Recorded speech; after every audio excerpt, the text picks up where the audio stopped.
முதல் வாசகம் சீராக் ஞான நூலிலிருந்து வாசகம். அதிகாரம் 35 இறைவசனங்கள் 1-12 முடிய.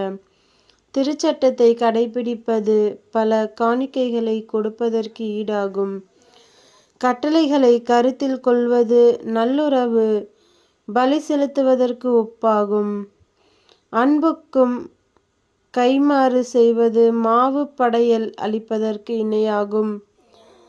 தர்மம் செய்வது நன்றி பலி செலுத்துவதாகும். தீச்செயலை விட்டுவிடுதல் ஆண்டவருக்கு விருப்பமானது. அநீதியை கைவிடுதல் பாவக்கழுவாய் பலியாகும். ஆண்டவர் திருமுன் வெறுங்கையோடு வராதே. கட்டளையை நிறைவேற்றவே பலிகளை எல்லாம் செலுத்து.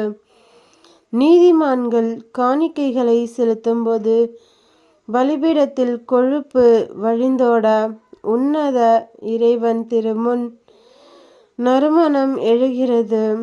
நீதிமான்களின் பலி ஏற்றுக்கொள்ளத்தக்கது. அதன் நினைவு என்றும் நீங்காது.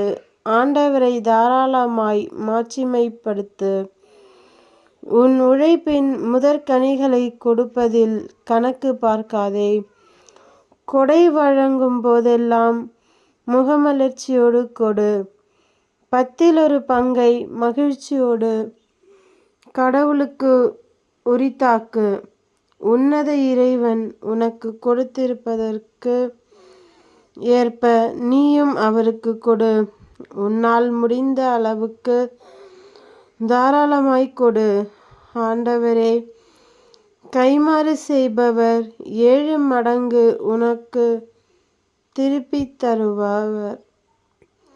ஆண்டவருக்கு கையூட்டு கொடுக்க எண்ணாதே. அவர் அதை ஏற்க மாட்டார். அநீத பலியில் நம்பிக்கை வைக்காதே. ஆண்டவர் நடுவராய் இருக்கிறார். அவரிடம் ஒரு தலை சார்பு என்பதே கிடையாது. இது ஆண்டவர் வழங்கும் அருள்வாக்கு. இறைவா, உமக்கு நன்றி. இரண்டாம் வாசகம் புனித மார்க் எழுதிய நற்செய்தியிலிருந்து வாசகம். அதிகாரம் 10 இறை வசனங்கள் 28-31 முடிய. அப்போது பேதுரு அவரிடம், பாரும், நாங்கள் எல்லாவற்றையும் விட்டுவிட்டு உம்மை பின்பற்றியவர்களாயிற்றே என்று சொன்னார். அதற்கு இயேசு, உறுதியாக உங்களுக்கு சொல்கிறேன், என் பொருட்டும் நற்செய்தியின் பொருட்டும் வீடுகளையோ சகோதரர்களையோ சகோதரிகளையோ தாயையோ தந்தையையோ பிள்ளைகளையோ நிலப்புலன்களையோ விட்டுவிட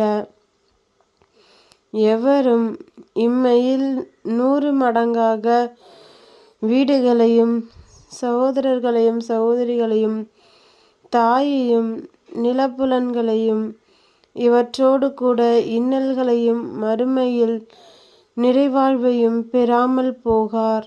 முதன்மையானோர் பலர் கடைசியாவர், கடைசியானோர் முதன்மையாவர் என்றார். கிறிஸ்துவின் நற்செய்தி. கிறிஸ்துவே, உமக்கு புகழ்.